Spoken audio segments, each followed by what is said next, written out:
ಒಳ್ಳೆತನದಿಂದನೂ ರಾಜಕೀಯ ಮಾಡಿ ಅದನ್ನು ಯಶಸ್ಸು ಮಾಡ್ಕೊಂಡು ಹೋಗ್ಬೋದು ಅಂತ ಪ್ರೂವ್ ಮಾಡಬೇಕಾಗಿದೆ ಇವತ್ತಿನ ಕಾಲಕ್ಕೆ.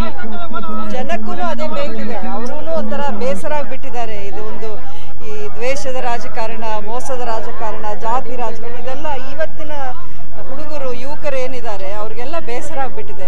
ಅದನ್ನೆಲ್ಲ ತಳ್ಳಿ ನಾವು ಒಳ್ಳೆ ರಾಜಕಾರಣ ಮಾಡಬಹುದು ಅನ್ನೋದನ್ನು ಒಂದು ತೋರಿಸ್ಬೇಕಾಗಿದೆ ಇವತ್ತಿನ ಕಾಲಕ್ಕೆ. ಮಳವಳ್ಳಿ ನಮ್ಮ ಮಾವನವರ ಹೆಸರೇ ಮಳವಳ್ಳಿ ಹುಚ್ಚೇಗೌಡರು ಅಂತ. ಅಂಬರೀಷ್ ಅವರು ಬಾಲ್ಯದಲ್ಲಿ ಇಲ್ಲೇ ಒಂದಷ್ಟು ವರ್ಷ ಇದ್ದಿದ್ರು ಅವರು. ಸೊ ಹಾಗಾಗಿ ಇಲ್ಲಿಯ ಜನಕ್ಕೆ ಒಂದು ವಿಶೇಷವಾದ ಪ್ರೀತಿ ಇದೆ ಅಂಬರೀಷ್ ಅವ್ರ ಮೇಲೆ. ಇದರ ಬಗ್ಗೆ ನನಗಂತೂ ಪರ್ಸನಲ್ ಆಗಿ ಯಾರು ಏನು ಇನ್ಫಾರ್ಮೇಶನ್ ಕೊಡಲಿಲ್ಲ. ಆ ಥರದ್ದು ಇನ್ಫಾರ್ಮೇಶನ್ ಬಂದರೆ ನೋಡ್ತೀನಿ. ಸಿನಿಮಾದವರು ಯಾರೆಲ್ಲ